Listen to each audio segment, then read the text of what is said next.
Ever wonder how mindfulness can survive the trenches of addiction and rock music? Our guest today has lived it, and today he shares his incredible story of transformation. Raw, uncut, and unapologetic. Welcome to Men Talking Mindfulness. Welcome to Men Talking Mindfulness. Dave Smith is our guest today, and his story is as raw and as real as it gets. Picture this: a rebellious teen lost in the chaos of life, stumbling into the world of mindfulness after a series of personal tragedies. Fast forward to today, and Dave's journey has taken him from rock bands and addiction to sitting in 90-day meditation retreats, teaching mindfulness in prisons, and guiding others through the labyrinth of suffering and self-discovery. So whether you're curious about meditation or just trying to make sense of life's curveballs, you came to the right place. So buckle up, buttercups. It's going to be a deep dive with Dave, Dharma, and the adventures of self-knowledge. Welcome, John. Welcome, Dave. It's great to have you guys, and let's do another show. Yeah, man. All Dave, right, great good to to have see you, you brother. guys. Yeah, thanks for having me. Yeah. And Will, always good. Always a pleasure to be here with you. So for our listeners, just a couple of reminders. Hey, we're interviewing a meditation teacher today. So we thought it would be great to talk about our virtual meditation retreat, virtual meditation course, if you will, starting April 27th. If you want to know more about that, it's going to be live, 9 weeks. If you want to know more about that, head to mentalkingmindfulness.com. You screwed me in the notes there, Will. No, I'm just kidding. No, John's like Anchorman. Like whatever I put on the fucking show notes, he reads. And like instead of like always typing out mentalkingmindfulness.com. Anyway, sorry, John, continue. I am Ron Burgundy. Yeah, exactly. So anyway, head to mentalkingmindfulness.com for details and sign up there. And hey, we're also looking for sponsors for the show. You know, whether you're a business or just someone who really likes the show and wants to support us, because I will be honest, it costs money to make this show, and we would love that financial support. So again, more information at mentalkingmindfulness.com for the different sponsor tiers, and we would love that. So that all said, that out of the way, let's get into our opening practice. Just one simple breath grounding practice. So let's get comfortable, whatever that looks like and feels like for you, whatever you're open to and feel safe doing. And let's just exhale, letting that breath out, emptying all the way. Bring your navel to your spine. And finally, nice, long, slow, deep breath in. Filling all the way to the top. Hold and release. Release. And now bring some movement back into the body, maybe moving your neck around, rolling your shoulders.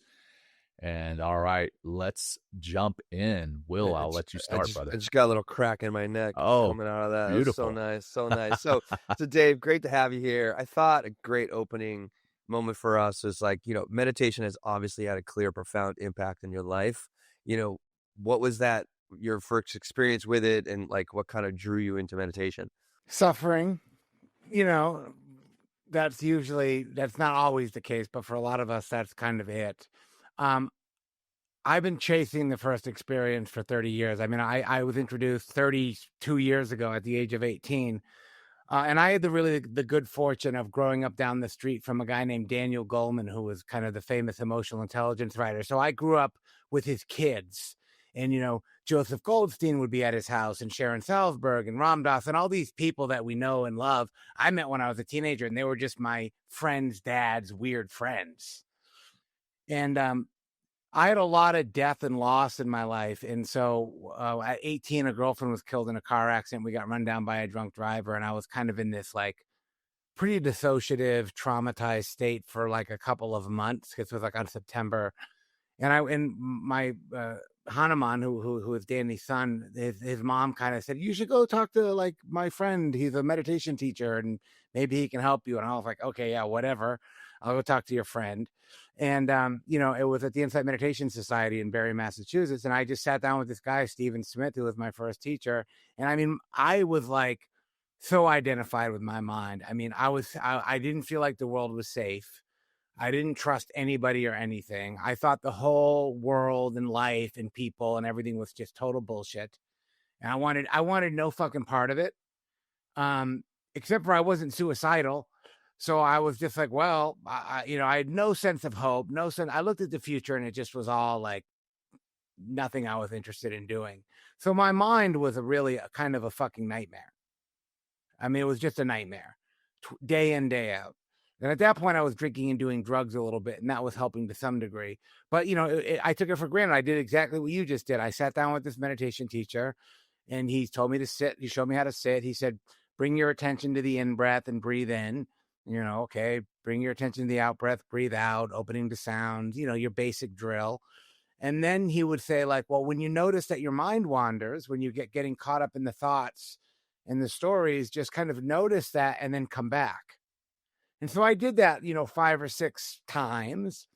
And I got this like tremendously huge, visceral, just magic Dharma transmission of just like, I just had this full awakening to be like, oh my God, so much of my suffering is completely just in my head. Like, it's not even real. And there was like this escape hatch. I could get out of my mind and into my body and into the breath and into the present moment and all this stuff. But there was almost like 2 experiences. There was the direct lived experience moment by moment that I didn't know anything about, that nobody knows anything about, frankly. The phenomenological experience of senses arising and passing away and the breath rising and passing away. And then there was this other thing, which was me and my life and the world and the story. And, it was like a Netflix binge series. It was like a Stephen King, and I saw that there was this kind of dichotomy where there was kind of these 2 experiences I could be in. And after that, man, I was just like that completely got me interested in existential philosophy and Buddhism. And it just kind of was like, oh, like I had no idea. And so that changed everything. I mean, I walked out of that hall. I was living in a completely different universe than when I walked in. Like, it was super profound. Wow. It's almost like this sounds like the first time that you actually got present to this moment and out of your head. And Yeah, it was just definitely. like, you just woke up. Yeah. I mean, it's like, and that's what happens to a lot of people that begin to, or just even, I teach a lot here in the city, and just to get people to like take a couple deep breaths is a profound experience for them, because it does the same thing. It slows us down. We become more present.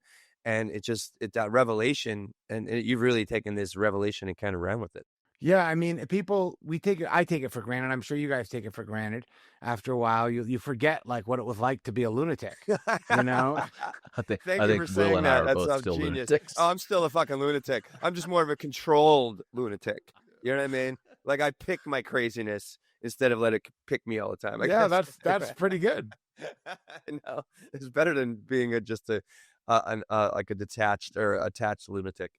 But, A lot of the people who come to our retreats, they self-define themselves.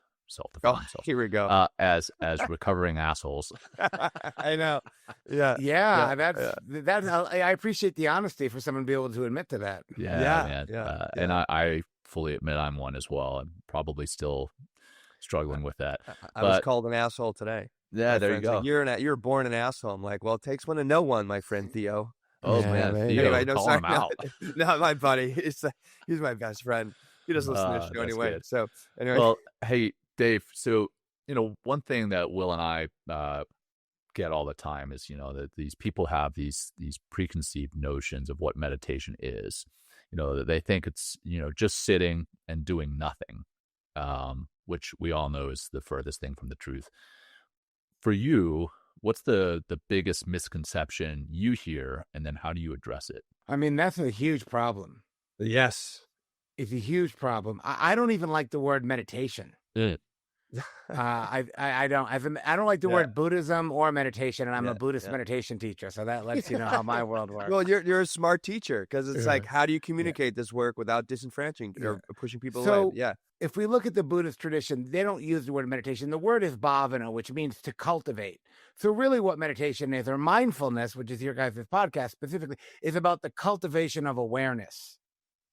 Through the 5 sense experiences, cultivation of present time awareness. So meditation kind of implies too much maybe thinking about things. So I'm going to go meditate on that. So cultivation is the better word. There's like a bunch of myths, but I'll give you just a couple of them. The big one, I think the obvious one, is the idea that I'm going to clear my mind. Yeah. Right. Yeah. We get Oh, that all the God. time too. Yeah. Like, Yeah. It's good big one. luck. Yeah. You know, Yeah. so it's not about clearing the mind. It's not necessarily the absence of thinking. So that's a problem. You know, thoughts aren't the enemy. In meditation spaces, in particular mindfulness, thoughts have become demonized as if they're somehow a problem. And I couldn't even make a peanut butter and jelly sandwich without thinking. So we don't want to get rid of it. So, you know, clearing our mind is a big problem. I think that's not really part of it. I think also, too, it's kind of now being delivered as a kind of problem solving strategy. Like, just be mindful and live in the moment and everything's going to be wonderful. Right. Yeah. You know, it's kind of the self-help world, which I despise, has kind of, you know, they've kind of commodified it. They've commercialized it. They've turned mindfulness into this thing that doesn't even really mean anything now. But as a mindfulness person, I instead of using a different word, I want to take that back and say, no, be very specific what we're talking about. So it's not going to solve your problems. It's not about clearing your mind. It's really about being aware of what's happening. And so I think that when people kind of get those two down, maybe it can help dispel some of the myths, or we would say probably. For sure. Yeah. For sure. No, I love that. And it's like, I mean, you're speaking our language, and I'm like, I'm loving this, John. I'm like, this guy's fantastic. Like, and you're just like I going can right see at it, it. man. Right. I know. I mean, I can just feel the passion. I can feel the wisdom, the knowledge coming through. But let's talk about like, so how about, you know, you're also an emotional intelligence coach, which I love. We need so much more of that in the world. Like the men that we work with, and a lot of times, and women too, but definitely men, they lack a lot of emotional intelligence, and it really gets in their way of like having a more fulfilling life, making better choices, and like kind of living more on purpose. So, you know, can you make a little connection for us between, you know, meditation and emotional intelligence, and you know, help us, you know, yeah, just Well, now I'm going to get a little angry because you know, we really fucking dropped the ball on this one. I mean, I Yeah. grew up down the street from the guy who I wrote golden, I Emotional know. Intelligence, right? Yeah. He wrote the book in 1995. It was on the bestsellers list of the New York Times, and nobody Yeah. picked up the ball and ran with it. Right. And so, emotional intelligence, first of all, the only way you can develop emotional intelligence is you have to have some degree of mindfulness, or in emotional intelligence language, we would say self-awareness. Right. Yes. You have to look inside and realize, turns out I'm an asshole. You know, I need to do something about this. Yeah. Right. And so, Exactly. also too, there's a big misconception. I think people feel like emotions are these kind of annoying things that we want to be rid of. Yeah. Emotional intelligence is, you know, people, it looks good on paper, but when you start to get the emotional intelligence, it's kind of a bad news article. You're like, holy shit, I really don't have my shit together. I get angry. I get scared. I don't have access to my emotions. I feel emotional. I don't even know what I'm feeling. Am I scared? Am I angry? Am I ashamed? Yeah. People have no ability to recognize emotional experiences. And generally what we do now too, what really pisses me off is, in the culture that we live in, is all this trigger blaming. I'm having a bad feeling. Now everybody needs to tiptoe around my feelings all the time. You cause me anxiety. You know what I mean? Whatever. It's like, and that's anti-emotional intelligence. Exactly. Anti-emotional intelligence. Yes. I love that. No personal responsibility. None. Yeah. All right. So, you know, and this is what pulled me in the emotional intelligence. Even Buddhism does a terrible job of talking about this, frankly, is that mindfulness is really the skill that can bring us into the emotional experience. And then we can kind of better understand the problem. Another problem with this is that people don't understand what emotions are. First of all, we're not always emotional, and we're mostly not emotional. We have emotional episodes that happen 3, 5, 7 times a day. Something happens, we get angry, we go through these little emotional episodes. So when people go on a meditation retreat, or they go and they do practice, like if I sit on the corner of my room in the morning at 5 a.m., emotions don't arise because I'm just sitting in my office quietly. And so we have to learn how to work with emotions on the go, on the fly. And so, we don't always have the emotional experience. So I think people just are poorly educated on what they are, how they work. And then, you know, a little bit is a lot. If you have no emotional intelligence and then you get like a little bit, that's great, because you start to realize, when I get angry, I make bad choices. When I get angry, I say things and I do things that I regret later. Well, what happened there? Well, next time I get angry, maybe I can be more mindful. I can be more tuned in that and say, because this happens to me. I'll say it to myself, when I'm angry, I know I'm angry. I say, I'm angry. You should probably be very careful about what comes out of your mouth right now, dude. Because you say stupid shit when you're angry. I think that's the one thing that could help everybody and anybody understand or just take that first step in emotional intelligence. It's like you are not making your best choices. You are not your best self when you're emotional, and then doing things with that emotion running through you. Like we could save a lot of problems in our lives and in the world if we weren't always just triggered and just like, running with our emotions like we're a bunch of kids. Like instead of being an adult, being mature, and taking ownership for like, oh wait, I'm feeling this. That doesn't mean that like this situation, I'm like, and then you just catastrophize things with the emotion, and then all of a sudden you're just painting enemy images like all over the world, and it's just not the way things are. But that's what emotion does to us. It like literally hijacks our brain and just dramatizes everything around us instead of like fucking being present and seeing things honestly as they are. It's also really hard. This is not easy. Very easy. hard. It's very hard. hard. And I'll say one more thing and I'll jump off my soapbox. Is keep that, soapboxing, brother. When you look at, this is just amazing to me that no one caught this. If you look at all of the clinical research on the benefits of mindfulness, there's been tons of studies, 4,000 peer-reviewed studies. The benefits of mindfulness, people practice mindfulness over an 8-week period. What are the outcomes? Every single study lists in the beneficial outcomes improved emotion regulation. Every study.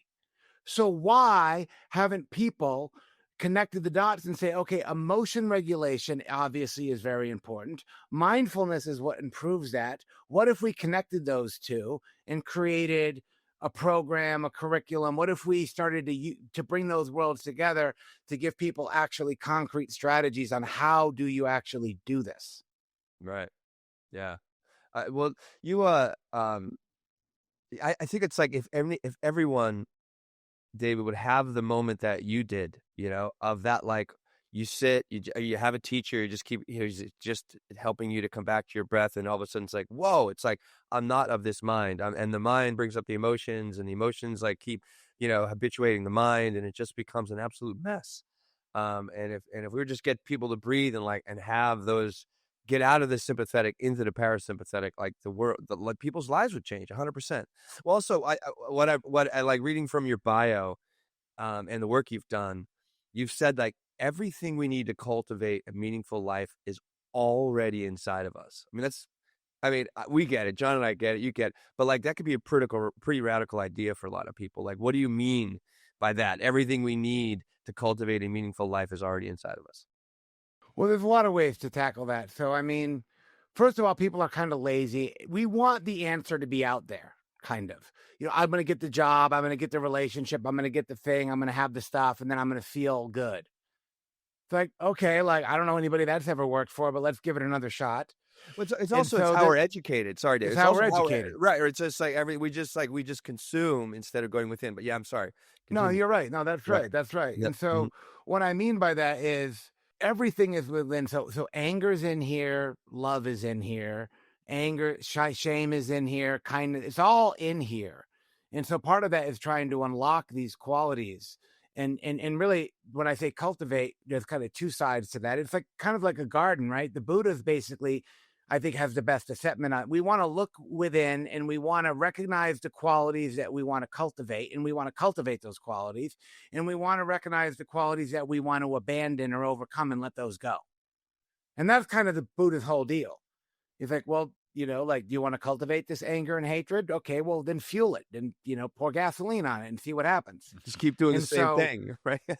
So there's a way in which, and I'll use this word, I don't think it used a lot. I think what that can do, what it did for me, is it can give us a kind of faith, a non-religious kind of faith, right? Mm-hmm. Where it kind of gives us a really good sense of agency, which I think is what people want. If they want agency, they want autonomy, they want self-efficacy, they want to feel empowered to make whatever changes in their life that they want to make. The locus of control. A locus of control. That's right. That word control gets a bad rap, but I think you're right about that. But that's, but that our society has so put that in the external world that I don't think it would occur to most people to go this way.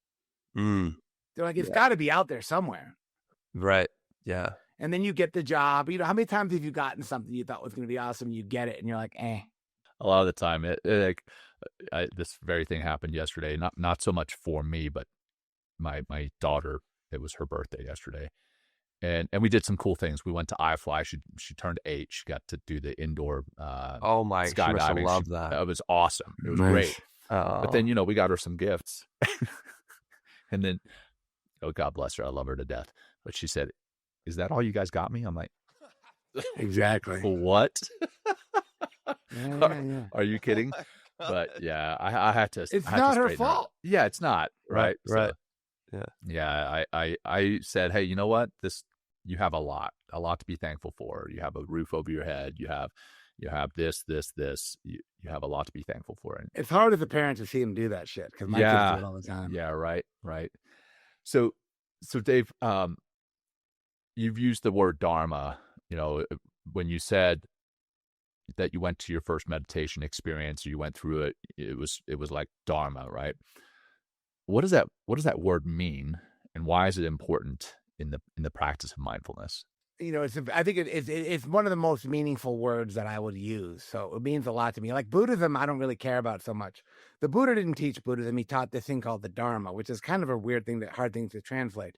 But whether we like it or not, mindfulness was developed in the early Buddhist tradition. You know, this guy, Siddhartha Gautama, the Buddha, you know, he's the one who said, you know, he didn't invent it. He didn't create it. He discovered, hey, like you can like watch what's going on.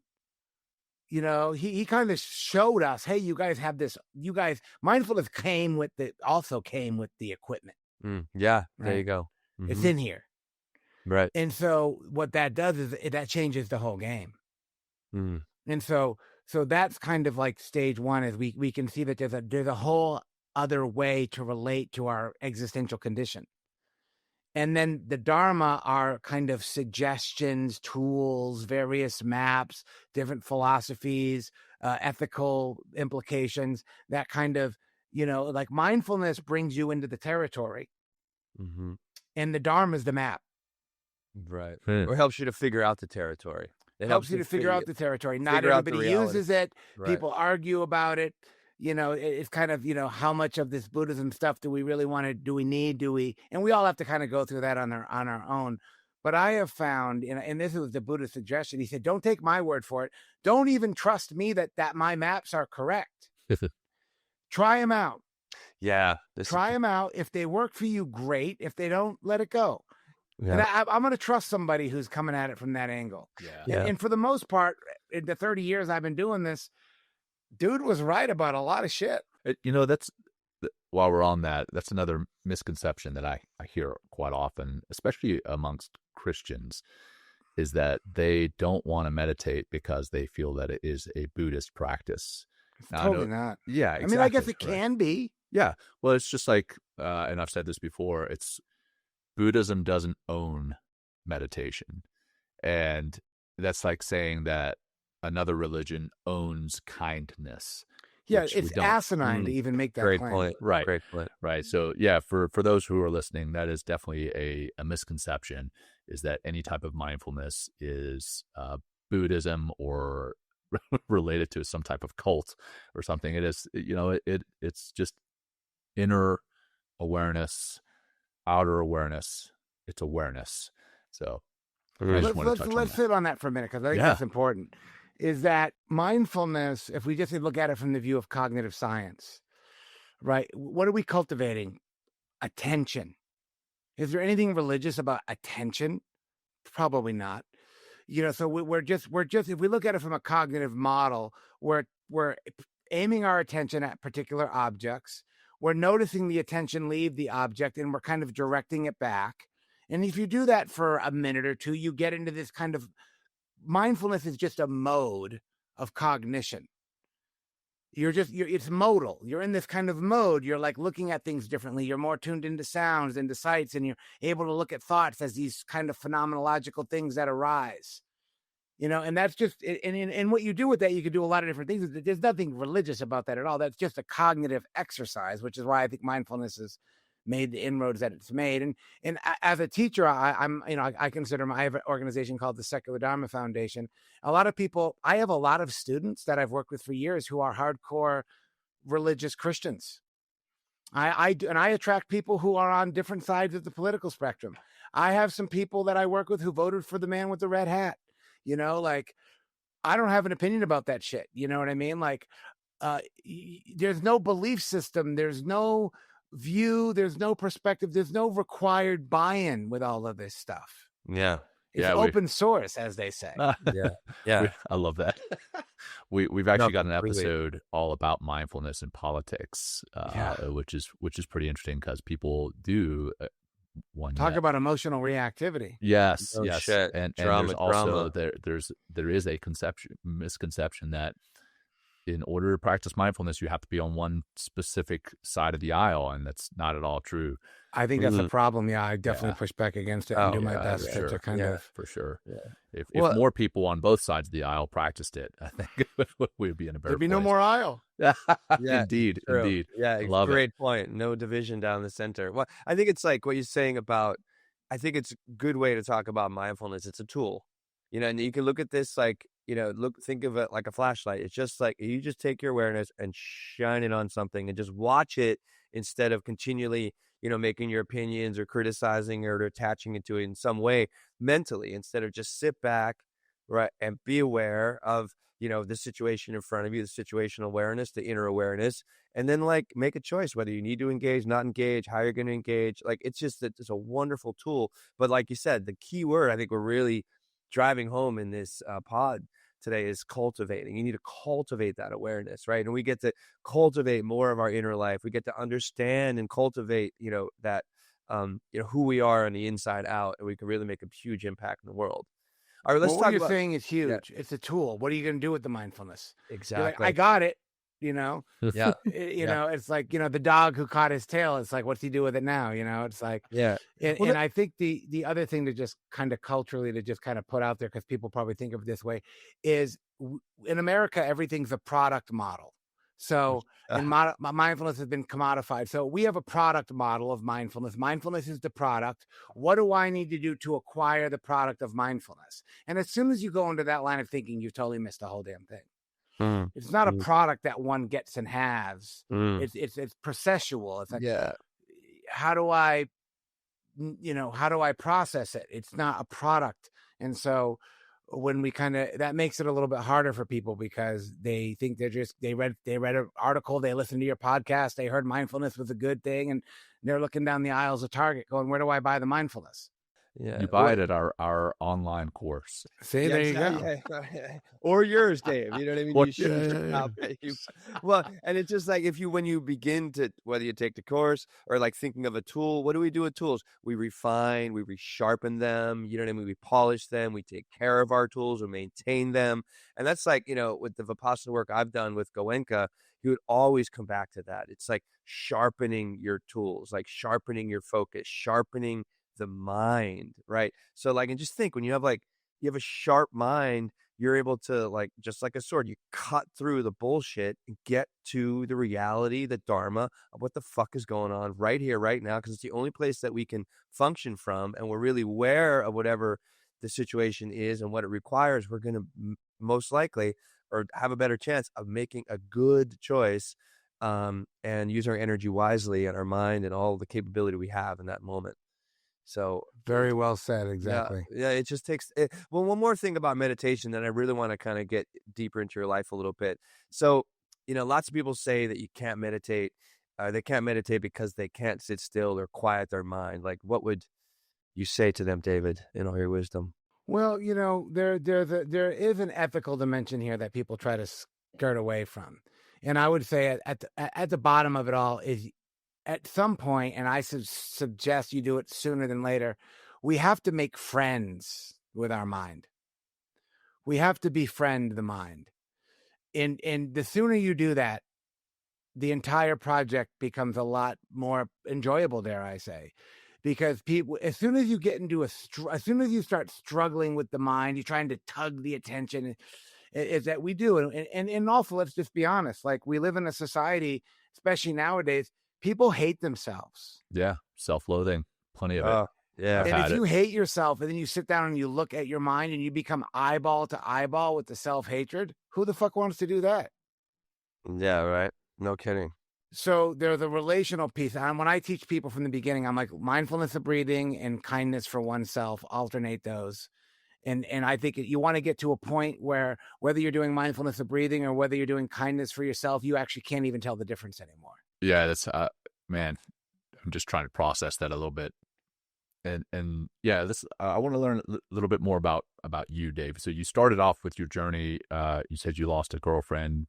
She was hit by a drunk driver. Terrible. I can't even imagine what that was like. Like from there, you started using alcohol and drugs. At what point did you realize that the alcohol and drugs were? You said they helped to a point. I think that was your wording at the beginning. Yeah, of the people show. use drugs because they fucking work. Well, you want to escape, right? Yeah. I mean, They do. yeah. But you're trying to escape something most of the time, right? You're trying to escape pain. You're trying to escape fear. You're trying to escape sadness. A lot of the time. I mean, sometimes there's just people want to just have some fun, but like, what was the moment that you decided that you needed to get sober, and you kind of had the thought, oh, you know what, I need to change. And then tied to that, once you made that decision, what happened next and what was the hardest part of staying on that journey? I mean, not so much, but my timeline's wonky. I was drinking fairly regularly at the age of 13. Oh, wow. I would drink a beer in the woods before I got on the bus to go to school. Oh, Okay, I'm man. that Wow. Yeah. Yeah. Wow. What, And then take my us back, father just was, I'm classic Gen X, John Hughes world, grew up north of Boston. My dad's a Vietnam vet, PTSD, alcohol, construction, concrete work. Like I'm that kid, blue collar, Like the Goodwill Hunting. You fucking work hard, you drink hard, man. That's how we do it. everything you is know? hard. So I was doing that for a long, long time. And my sister got killed in a car accident when I was 12, which kind of kicked this all on. Jeez. So the death is the big teacher. Now at 18, I learned meditation and I started going on 10-day retreats. I didn't get sober till I was 28. So for 10 years, I was doing both. Okay. I was going on these Vipassana retreats at Insight Meditation Society. I was very serious about it. I was reading a lot of philosophy. I also was a hardcore punk rocker hanging out in Boston, and I had a successful band. And we're touring with the Mighty Mighty Boss Tones, and we're going to Europe, wow. and I'm playing in front of Dude. 20,000 people. I'm fucking winning, basically. I love it. So I'm getting away with murder because I'm partying my ass off. I'm getting away with it, and I got this meditation thing, so I think I'm a spiritual giant. And even I'm an arrogant little prick. Well, how old are you at this time? I'm like, this is 18 to 28. Oh my God, dude. Full bore, no job, Yeah. just like every day. And then, it takes a turn for the worse, and, it stopped working. And I can spare you all the gory details, but it's like, I was living in Amsterdam. I was in a band. This was the hardest thing. Quitting drinking actually wasn't that hard. This was the hardest moment. I was playing an outdoor festival in Holland in front of 15,000 people. I got my guitar. I got Marshall stacks behind me. I hit a chord on my guitar echoing through the Dutch hills. I mean, heaven, you would think. Middle of the day. I got a good buzz on. I've been smoking weed and hash all day. I mean, this should be it, right? And I'm playing, and this thought occurs to me, and I go, this is what happens in my mind. I go, you know what? This fucking sucks. Wow. I was like, this fucking sucks, and you know it. And I was like, whoa, let's get that out of here. Like, we don't need this going on.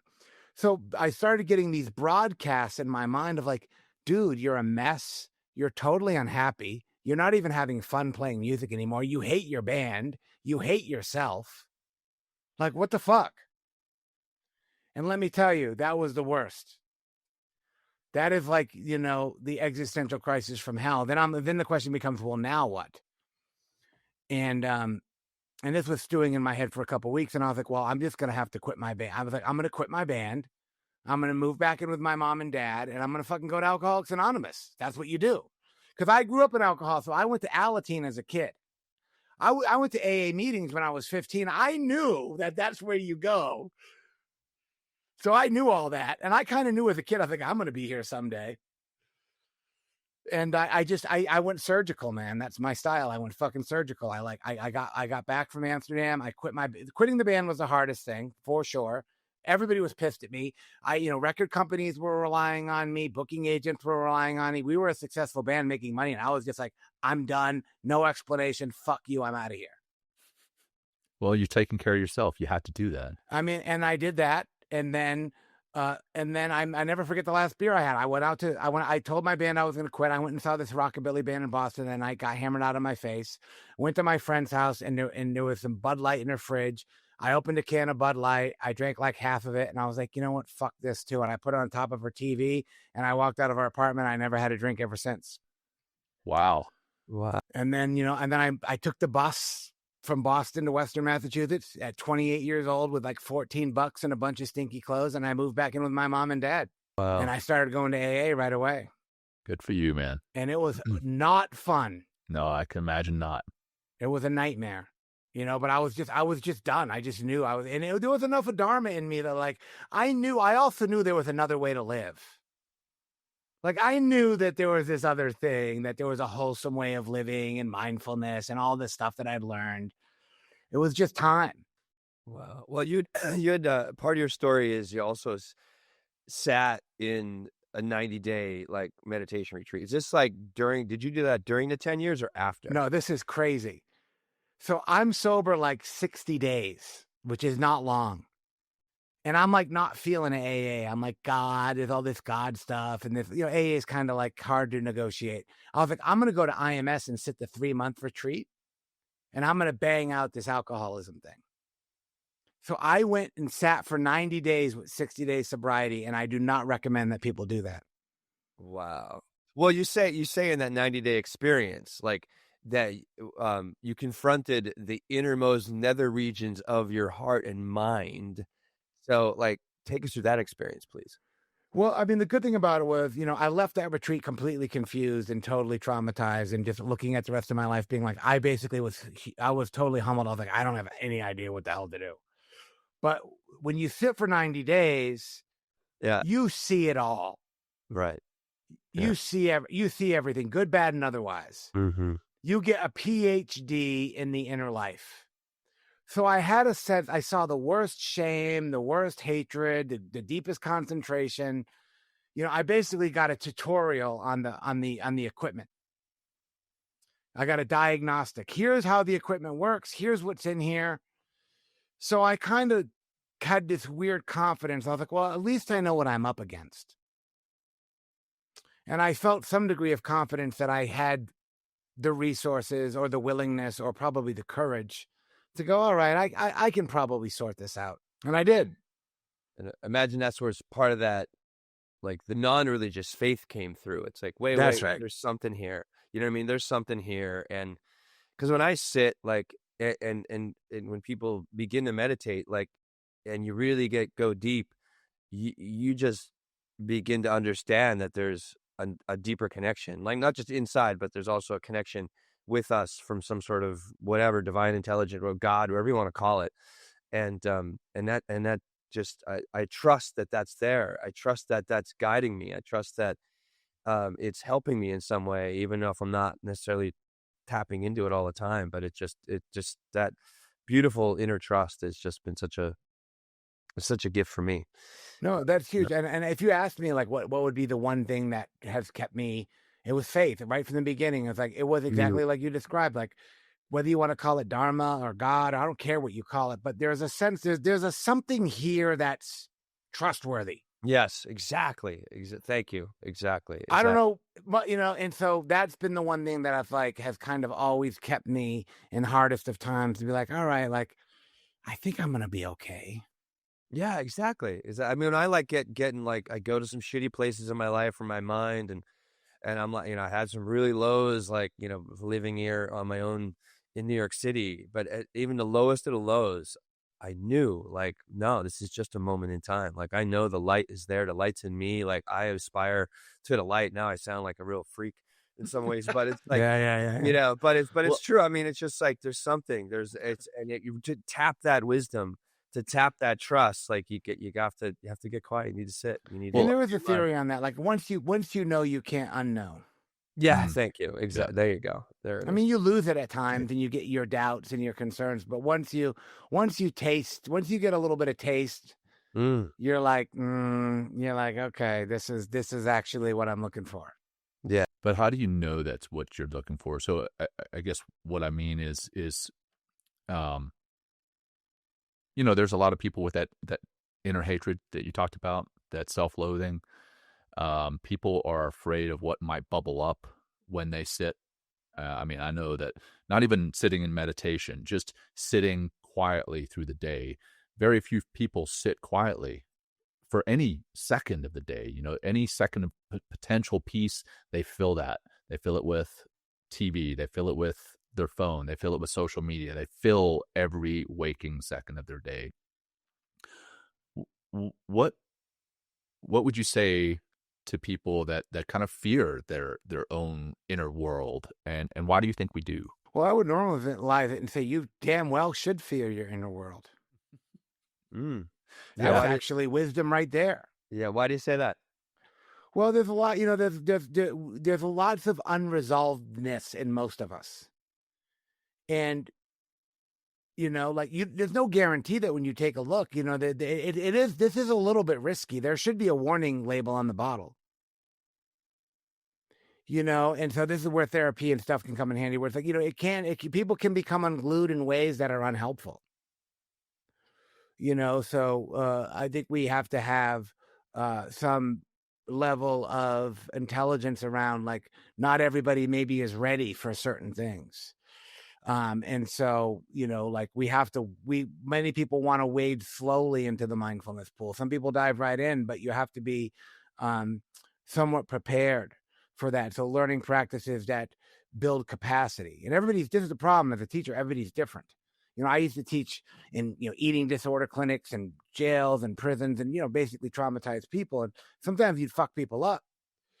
So, what you have to do is people have to learn how can they build capacity to be present. Now, that might just be sitting outside and looking at the birds. It doesn't matter what it is. For some people, eyes closed going into the breath is actually not good. So, that's not a phone. What can I pay attention to in the present moment that makes me feel stable? And then once you identify that, maybe it's my shoulders, it's my breathing, it's a global awareness of the body, it's being outside in nature and listening to the sounds, it's lighting an incense and just smelling the incense. And once people go, oh, I actually can be present for my experience, then you can really kind of do a whole range of things. But that has to happen first. You have to be able to be present for your experience in a way that you feel stable or confident, or you're like, okay, this is kind of weird and uncomfortable, but I can do it. Yeah. Do you have an example of how these practices of or like diving into deep end, like have fucked people up? You have like a story or something? I mean, it fucked me up, but I was able to handle it. I think I just had enough of morbid curiosity to be able to not really get overwhelmed so much. I wanted to see the dark side. Right. I was living in it anyway. I was like, just show me the whole goddamn thing and let's get this over with. Wow. Yeah. Rip the Band-Aid off. There's been some writing on it. I don't like to say much about this because I don't want to spook people. Because there's been some writing about like the dangers of this stuff. I think it's just a matter of, you have to have a little bit of faith or a little bit trust in like the person who's delivering it to you, like the teacher or the facilitator. This is why, like, I think, what you guys are doing is so great, kind of secular mindfulness, kind of light, kind of getting into the breath. Like, that's why I love John Kabat-Zinn. A lot of people come through mindfulness-based stress reduction, and it's just really basic. It's kind of clinical driven. It's not woo-woo. It's just, okay, like very basic stuff. And then once people get an appetite for that, they usually want to go, into that stuff. So the other thing I want to just say about that's confusing is meditation retreats, meditation experiences don't cause trauma. They reveal trauma. Yep. Great point. Stuff yeah. that's stored in the body. So, it's not like the meditation is creating some experience out of nowhere. It's just opening you into a door that you maybe weren't prepared to walk into. Yeah. Yeah. I like when I did my third Vipassana in 2022, I did one in 2016, 17. These are 10-day Vipassana sits, noble silence, 10 hours of meditation a day. Goenka? Goenka, yeah. Good for you. That's Yeah. hardcore, man. Oh, fuck, man. I was in Shelburne Falls. I've done it 3 times. In your neighborhood, kind of. You're not, I don't know Yeah, how totally. much, but yeah, it's beautiful, beautiful, beautiful center. But like the guidance is fantastic, through Goenka as he moves through this. And it talks about like, the first 3 days, you're just following your breath and you can move all you want or move your body all you want. And you're just like slowing the mind, slowing the body down, kind of getting more present, into the experience of where you are. And then, day 4 through day 10, that's when you begin to experience or practice exercise of Vipassana practice. All you're doing is body scanning. And every night he has a lecture and a discourse, they call him. And he would always come back and talk about like sankhara, right? And how it's like we are just slowly peeling back or the layers of and eradicating the layers and the root causes of our suffering over and over and over again. And you would just think it's like a linear, you can kind of graph to more bliss. You know what I mean? It's just like, oh, I'm going to on day 7, I'm going to feel better. On day 8, I'm going to feel better, but like, I remember getting to day 7 and I got actually hit Banganana, like when you get into that state of like absolute fucking bliss and you're like, it was phenomenal. The next day, all of a sudden this fucking rage came through. And I'm just like sitting there and I just want to like just scream and yell and break shit in this Dharma hall of 150 meditators all sitting there quietly. I was just so, it's wild. It was wild. And it just like, and those just come to some of the difficult things, the dark side that I was working with. But it's just like, I'd rather see it in that safer environment, and then come back and meditate on that again and just see, maybe overcome some of those root causes of what was like creating that rage, that deep suffering. But it's just like, that's just part of the process of getting deeper into knowing yourself. And like the ultimate goal of these practices is just liberation from your thoughts and your feelings and just like being as present as you possibly can. So next, how about, let's go with, what are some like, one of the most common excuses is I just don't have time to meditate. Like, how do you respond to that? I mean, that's bullshit, right? Yep. Yeah, exactly. That's the first thing. I mean, all you have is time. Right. Really, and it's just so, but also it's a matter of being like realistic about it. Like people, like I wouldn't say, well, you need to, like the old joke is, the Zen master says you should meditate for half an hour a day. And you say, I don't have enough of time. He says, well, then you should meditate for an hour. That kind of thing. So it's like, but part of it is like, is being, I think Thich Nhat Hanh said it. He said, if you're not disciplined, you need to be clever. And so not everybody's disciplined, but maybe that's clever. Is there a way that you can sit for 10 minutes in the morning and start off with small numbers? Like just, I'll say, well, do 10 minutes a day. People are like, well, I could do that. I'm like, well, then do it. And finding clever ways of, 10 minutes is way better than 0 minutes. But my general kind of recommendation for most people is like, if you sit 30 minutes a day, 5 days a week, that's a pretty healthy meditation practice. And if you can't do that, I call bullshit. You find me somebody in America who doesn't squander 30 minutes a day on their phone. Oh, exactly. Yeah, 100%. If do a time audit. Yeah. Do a time audit and see how much it's time you're wasting. It's just a matter of prioritizing, and we're not good at that. Right. Mm. Yeah, it's just like the gym. Like, I mean, that's why Zoom was good because of the pandemic. A lot of people go on a little morning Zoom group or having some external sense of accountability. Mm. Yeah, exactly. I have to have it. You know what I mean? I have to be accountable. If I'm accountable to myself, I'm fucked. Yeah, right. Because I'll let myself off the hook. Yeah. Well, I mean, I'll be honest. That's one of the reasons I do this show is like, how can I do this show if I'm not practicing? This show holds me accountable, right? I don't want to be a fraud. Yeah. And I know Will's holding me accountable too. Yeah, and I'm judging you when you don't, John. I'm just kidding. That's good. I'm just rightly kidding. Rightly so. Right, you guys can have the comparison strategy. Which one of us is more committed to the practice? Yeah, because that's like creates who's more a better joy. meditator. You like my friend John, he's just kicking tires, but I'm like the real thing. Yeah, exactly.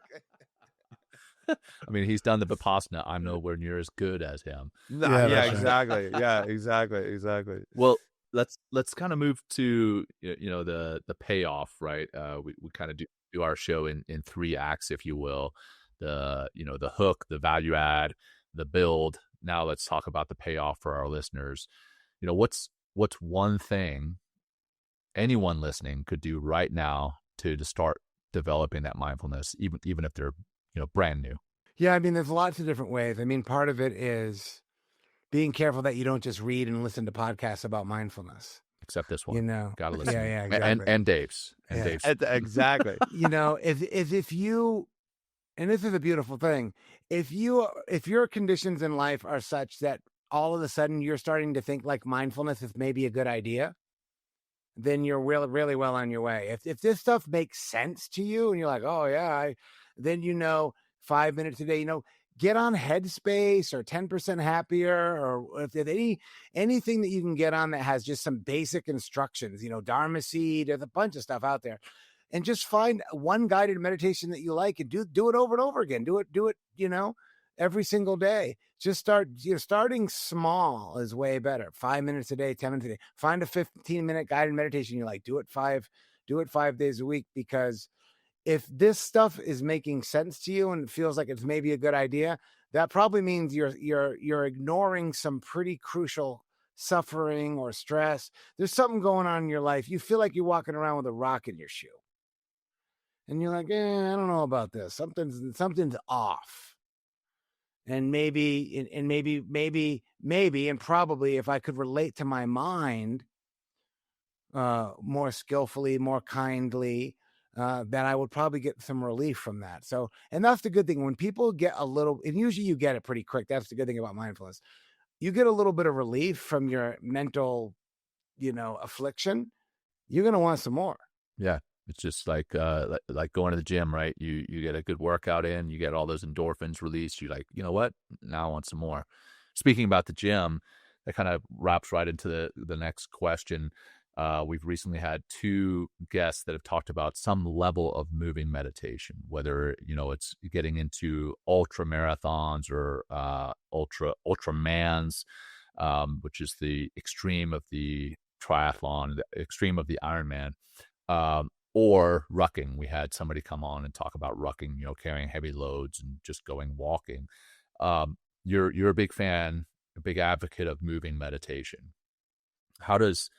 In your opinion, how does movement help anchor people into that present moment? Well, you have to be careful about this, because then people will use everything you just said, as an excuse to not do seated practice. They're like, well, I meditate at the gym, or I meditate when I jog. Or I hear that. And you're not. That's not what you're doing. Right. So stop saying that. When you go on a Vipassana retreat, or if you're at a monastery, they alternate sitting and walking. I think as far as mindfulness goes, I mean, walking is really great. Walking slower than you're used to. Walking without headphones on, just taking a walk, an aimlessly walk with no intention of getting anywhere or going anywhere. It also can be like, like if you go to the mall, park as far away as possible and do a walking meditation on your way to the grocery store. Like, we walk a lot. And so just bringing more mindfulness to just the experience of walking is really, really quite good, I think. And so it gives that body a break from the sitting practice. And there's lots of different ways, but if if you're like using that excuse, like, well, I'm mindful when I go to the gym. Nah, I'm not buying that. Maybe you are. I'm not saying you're not mindful at the gym, but it's not the same thing. Like, if you really want to get the benefit, you have to take 2 or 3 hours a week where you just sit still and don't do anything. Right. Yeah, exactly. And it's like, the way that I kind of get, I live in the high intensity society here in New York. And one of the language that I use to really bring people into this opportunity to meditate is like, hey, if you want to get better at doing things, whatever it is, like you want to be better in your relationships, better at work, like better with yourself, like, then how about the opposite would be getting good at doing nothing, just sitting and being, and it's just like, because you can't, we live in this oppositional experience of everything. No up without a down, inhale and exhale, right? Light and dark, sun and moon. So what about like doing and non-doing? Like, I think that's a really, and why is non-doing so essential, or just like sitting and just and getting still versus like, again, like we talked about, because I completely agree with you, and I hear that from friends who are like, oh, I go to the gym or I do this. I'm like, no, you're listening to your fucking music, like you're like probably, you know, dropping into your social media between reps or something like that, you know. And it's just like, so That's take right. us through that, like Let what me is it just tell about you, that? I Yeah, just want to please. put something out there real quick. Yeah. I do that, and I've you know, I go to the gym, I mean, I and do it too. yeah, but I But want I to say also there's no exactly, but Me also, too. and there's no judgment for our no. listeners. If you're Yeah, going to the yeah. gym, I'm sorry. fucking good on you, good on you. Oh, Get into the gym. completely right. But it, you know, for those who say, hey, you know, I can't get to the gym because I have to do some work. I know people who go to the gym, including myself, who do work in between sets. Right. Sure. That's what I'm doing. Oh yeah. So Yeah. I just want to put out there, hey, there's no judgment. One thing I'll say that I actually encourage a lot of people to do that I did for years is what I call a do nothing practice, which is you were hinting to that, where it's like, go sit on a park bench for 20 minutes and don't do anything. Just sit there. You know, don't even close your eyes. Look around if you want to. You know, I think the do nothing practice is really, really good, because sometimes people get addicted to the formal sitting, like they're doing the drill. But you're waiting for your oil to get changed and you're sitting in the little room and you're like having a hard time. Like, when are they going to be done? You're rushing, you're hurrying. Like, just, we have a lot of opportunities to do nothing. And it's like, and that's a good thing to do, because there could be those little times where you get these little mindfulness interventions throughout the day. And I'll do it sometimes too. Like, I'm in my office right now, but like, I can tell when I'm starting to get cagey. I will take a walk on my land, or I'm like, I'm just going to go sit on the back porch for 30 minutes. And I'm just going to sit there. I'm not going to even meditate. I'm not even going to do anything. I'm just going to sit there. And it's interesting. There'll be moments where I'm like, I really want to get up, or I'm like, it gets hard. What is it? Blaise Pascal, the French philosopher, said it best. He said, all human misery stems from the fact that we can't sit quietly in a room by ourselves. Yeah. I heard that phrase when we first hit. And actually, it's funny. I was at the gym yesterday. Getting social media between the sets. I'm not answering that question, John. I'm not going to answer that question. I was just listening to music most of the time. But they said, like, yesterday was actually the first day of shutdown during the pandemic. And when that pandemic hit, I heard That's that right. Pascal quote hit over and over and over again, because people had that opportunity to sit in a room quietly alone, and they were going bonkers. Like, a lot of To me, people, that's like the most advanced skill of a human being, is being able to sit quietly in a room by yourself. I completely agree. And it's like, well, I guess it's like, it's a culture shock and a shock to the system where it's like just forced upon you, right? Instead of going out and seeking it and doing it. But it gets I think the pandemic probably accelerated this mindfulness process and progress, and being part of a world a little bit more because of this. It's like, wait, like, I don't need to be completely adhere to the wildness of my mind. I can control the wildness of my mind and get into this moment more and more and more. Dave, what about daily practice? Oh, sorry. Here's what I want to ask. Let's talk about benefits. Like, okay, so we sit in meditation, right? We're getting these deeper insights. And then how does that, like, what has been, and through your students, if you will, as well, the translation from a traditional kind of seated meditation practice going within, how does that translate off the cushion and into the world? Interestingly enough, it's kind of different for everybody. Agreed. Yeah. A little bit, I think. And so I think there's a sense where people just feel more, they kind of feel like they've moved into their life a little bit more. Yeah. There's a kind of, with all the ADD and all the way that what happens is we have our full direct experience and we kind of split off a lot of times. Like we're waiting to get our oil change and we're just thinking about what we're going to do when we get home. And we're just, we're here, but we're not here. I think one of the universal things people find is that there's less splitting off. They feel more integrated. They feel more full. They feel more, they're like, oh, it's actually it's better to just be here. They start to recognize that the splitting off is very unsatisfying. Agreed. And then they just kind of stop doing it, or they do it way less. Yeah. Yeah. And then they wake up quicker in the middle of the split off. They're like, whoa. Yeah, exactly. But I think that happens for everybody to some degree. And then what you do with that, you might apply it in different ways, but it's more, Yeah, just that kind of feeling more connected and Yeah, not needing it to 100%. be pleasant for me to connect. Yeah, exactly. Exactly. Like what did Goenka always say? He's like, no aversion to suffering, right? But no craving, bliss or pleasure. It's like just stay equanimity, come to back to the middle, back to the middle. I have this student that I'm working with for quite a while, and he's going through a lot of like radical change this year. And I was like, well, all right, we got to get you to sit in a stillness meditation. So gave him meditation. There's a quote at the top about accept and surrender, through some work by Eckhart Tolle, which I really appreciate his mind around this. And just in these like 2.5 months that he's been meditating, he got to this huge epiphany of like, and it's just like it all exists and that exists too. And it just like, I can, and I was like, just by getting quiet again, that wisdom comes through and came online. And, Well, that's the good news too in our hurry up, no patient society. And this has been well researched. You do a regular practice of mindfulness 3 or 4 days a week, 20 minutes a pop. You're actually gonna start to recognize changes at like day 100. It doesn't take that long. Yeah, exactly. This guy's at like day what? Yeah, I guess it's like day 70 or something like that, and Yeah, and he's like, or not wow, even this is earlier. I actually know. panning out. Yeah, I know. It's like what the fuck? It's changing his relationship. It's changing his leadership style.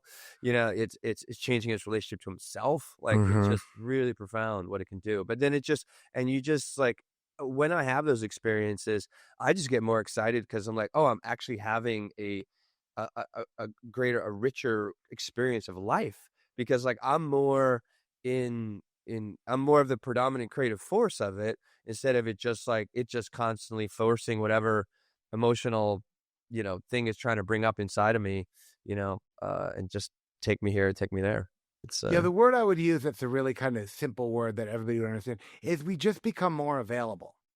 thank you. Yeah. Nobody's available. Have you noticed that too? Like people want to get on a call. Hey, what's your availability? It's like nobody's available for anybody ever.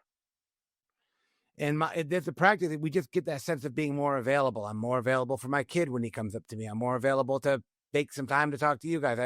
And I think that's what we want to become. We want to just become more available instead of like squandering our time and just, wauling out our time and energy to projects and things that we don't even care about. Right.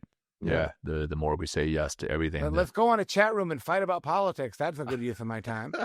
Yeah, exactly. Yeah, it really takes you places. It really goes somewhere. Yeah, that's good for you. Yeah, really good for you. Good for everyone around you too. Yeah. Like, well, I want to start to wrap it up here, but I want to tie this back to the emotional intelligence that we started with. So we've clearly talked about meditation being, specifically sitting meditation, being something that can help to cultivate that mindfulness and emotional intelligence. In your opinion, Dave, what are some other daily practices in addition to, not in place of, but in addition to sitting meditation that can increase your emotional intelligence? Well, one of the things that people don't always want to do this, but like, first of all, like journaling is really, really good. But one of the things to do journaling wise is at the end of the day, if you look back at your day and you try to recognize what was the biggest charged emotional event of the day. What was that? What happened? Write about that. Well, what was the trigger? What was the experience? What was the response? What was the biggest emotional charge you got from the day? What emotion was it? Do you even know? Was it a combination of two? And then look at it, go, what triggered it? What happened what was going on in your mind, body while it was happening, and how did you respond? And do you feel like you responded in a constructive, healthy way, or do you feel like you could have done better? And you just do that every day for a month or two, and you start to really understand. You're like, oh, anger is a thing for me. Oh, gee, fear is a thing for me. And then when by doing that, you start to get a sense of noticing when the emotional onset occurs. You're like, oh, here it comes. I feel it coming online. That's a really great, because you're going to get a lot of great data from doing an exercise like that. The other thing too, I think is really important is that we would call it in my space kind of a Dharma buddy, which is like having a friend who also is somewhat invested in this work that you just kind of check in with every day, or you talk to, or at least you text. Like a lot of people have been in my programs. They have, I have one program that they had like a daily text check-in, and they're still doing it like 6 years later, like 8 people. They go, this is how long I sat for. This is what I did. Having some kind of, it can just be a text, but having some external person reference point where we are saying to each other, we both value this, and let's connect around this. And it's because it's not a good thing to do in isolation. So having a kind of study buddy or Dharma buddy, and just being able to keep track of emotional experiences. And, this is like a, 5-minute a day thing. Yeah. Great advice. Absolutely. Yeah. Well, Dave, for those who want to know more about what it is you're doing, your nonprofit, how can people get a hold of you? Yeah. Well, I have 2 things kind of. First of all, personally, I have a website called Dave Smith Dharma, which is actually a simple, easy to use website. It's got everything I do is on there. I have like 9 retreats this year that I'm doing. I have a podcast. I have a bunch of, you can just go on the website and look at it. We also have another organization called the Secular Dharma Foundation, which actually really was designed to bring together these worlds of mindfulness and emotional intelligence. We have some programs for that. We might be doing a lot in Colorado because we've applied for some grants. I also just got a contract with the state of Alaska. I'm going up there next month to do a presentation. Because I know that the whole opioid crisis thing, the Sackler family, those fucking criminals, they finally just had to do a payout. It was like $8 billion. So now there's money being released to states for prevention, for treatment, for all these things. And so that's a big part of the work that I do. So a lot of the Secular Dharma Foundation, which also has a podcast, we explore conversations at the crossroads of kind of science and Buddhism and meditation, and kind of coming at it from a different way. Like, well, how does therapy help mindfulness, and how does mindfulness help therapy? This kind of everything's coming together now at once. And how do we, get the best bang for the buck and not get bogged down in things that don't really mean much to us. Right. Well, awesome, Dave. Thanks for sharing that, and thank you for being here with us today. My pleasure. Will, you got anything else? Any other questions that we missed? No, I really enjoy, Dave, how clear you are in breaking down what all this is. I mean, it can get very people get very esoteric and all They do. kind of weird and stuff. And it's just and I feel like obviously we know this. That's why we speak so plainly about it. It just pushes people away. Whereas there's so many incredible benefits to cultivating, right, a meditation practice. You like that word now? I like it. No, I mean, yeah, I mean, it's no, I mean, you're right. I mean, it's exactly, it's a cultivation within, so you can be better outside in every way. And we have our meditation course coming up April 27th. You guys can please join that. And we've actually had 3 groups of people go through that course, and it's funny what opens up. We created this group learning environment as well. So it's not just we actually have people talk about each week as a group. It's what's your triumphs, what's your insights, what's your struggles, and it just really creates more of an inspiring environment for people to be oh wait, I'm having that same struggle.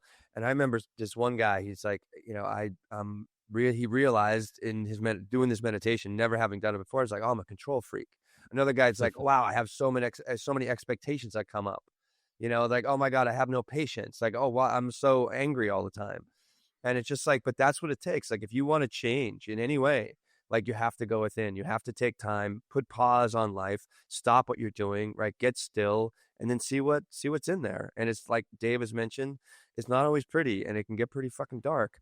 But but that's how else do you, what's on the other side of that darkness is more light. But you have to go through that darkness, in order to find and discover that light. And if you're not willing to go to those darker places, then, you're only at maybe a half, a third, or maybe, fucking 10% of your potential. That's right. For sure. Yeah, man. And do you want to lead us in, Dave, into some short meditation or breathing practice or something like that? Yeah, let's do some kindness practice, because we've been talking about it a lot today. I love it. Yeah, thank you. So you can just find an upright way to sit, and just allowing the breath to come and go.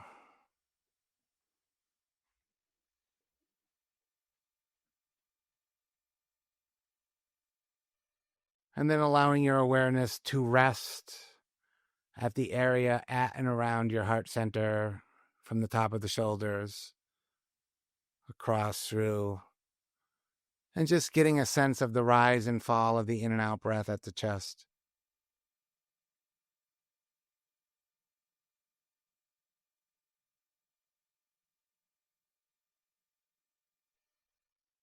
And slowly just see if you can begin to recognize your own deep wish or your own desire to be free.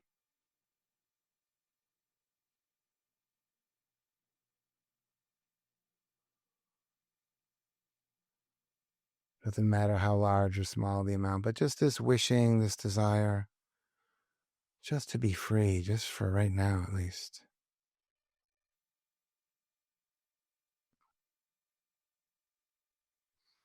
And then you can just rest your attention in this space and just offer these phrases to yourself. May I be at ease. May I be peaceful. May I be content in this moment, just as it is.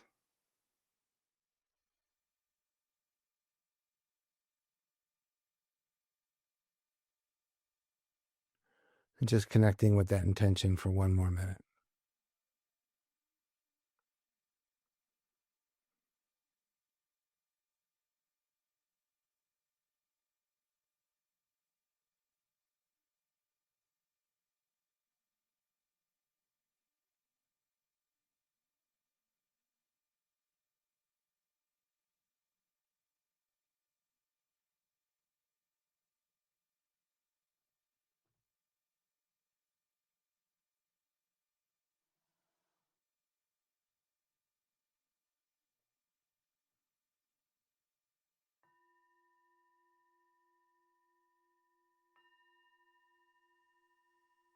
Nice touch, Dave.